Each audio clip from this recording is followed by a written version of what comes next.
let's face it, you're a rich guy.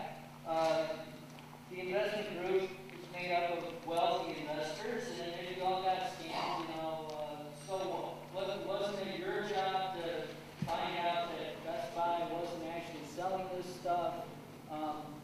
How do you respond to people who say that? I think you asked a few different questions there, but I think that the basic way I would answer that is it becomes a victimless crime. The second fraud becomes a victimless crime if you accuse the victims of being stupid or greedy or selfish or from out of state or rich hedge fund managers or those kind of things. And I don't think that's kind of really misses the point of the movie, I guess, is that this is wrong. It's wrong for a lot of reasons, and frankly, this is not going to affect my life one way or another. My largest investor is one of the largest pension funds in town here. It has tens of thousands. I'll bet you somebody in this room is part of that pension fund, if not a good portion of this room is related or has friends that are part of that pension fund. It may change their lives. It certainly changes Janet Leck's life. And you know, when I came up here, talked to Mary Jeffries, and I met with Ted Mondale and other people in town, and former Assistant Attorney General that was working for Pedders, and he had a reputation for being a billionaire. He had snowed a lot of people apparently, and he had a facade. There's no question about that.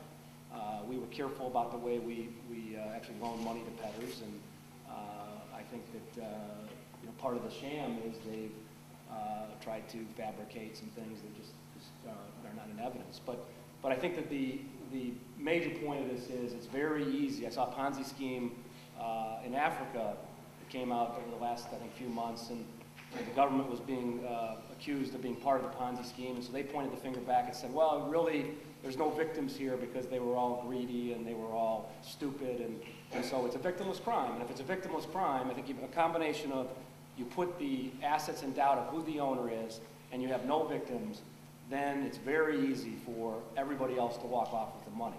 And that's just wrong. It's wrong by every standard, and it's the kind of thing you'd expect in Venezuela or under dictatorship, but you don't expect in the United States of America. And I think that's the way it is. And by the way, it's easier to check people out when the government doesn't expunge their record.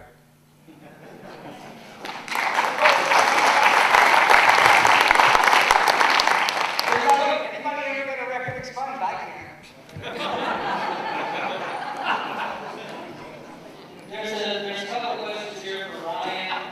One of them, I think, is a quick answer. Did you request an interview with Doug Kelly? Absolutely, many times.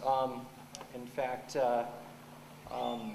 Mr. Kelly himself invited me to film the footage we did have of him. Unfortunately, we were not ever able to sit down and do a formal interview where we could ask him direct questions. And the other question is probably from a filmmaker, but it's every filmmaker seems, especially documentarians, don't get to get everything in the movie that they would like to get. Otherwise, this would be 4 hours long or longer. What's the one thing that you wish you could have gotten into the movie that you didn't get in? Yeah, absolutely. You should have seen some of the conversations I had with my editor. I believe the original cut was 4 hours long, if not somewhere around there. And then we started having to just cut stuff out. And that was a fun conversation, because when you talk to an editor, he's the one who's putting all the story pieces together, and every second in a film represents a lot of work for an editor. So he had a lot of fun with that. The one thing that this film originally started out as was a filmmaker's journey, and we had me on camera for some of the time in situations where I would go and ask people questions, and both me and the subject would be on camera. Eventually, we decided that was not the direction to go. One of the pieces that I really, really loved and wish that we could have had is a scene where we were just beginning in this whole thing. I believe it was our first trip to Minnesota. It was bitter cold outside, and we were filming the PGW headquarters. And we got there, and the parking lot was full of cars.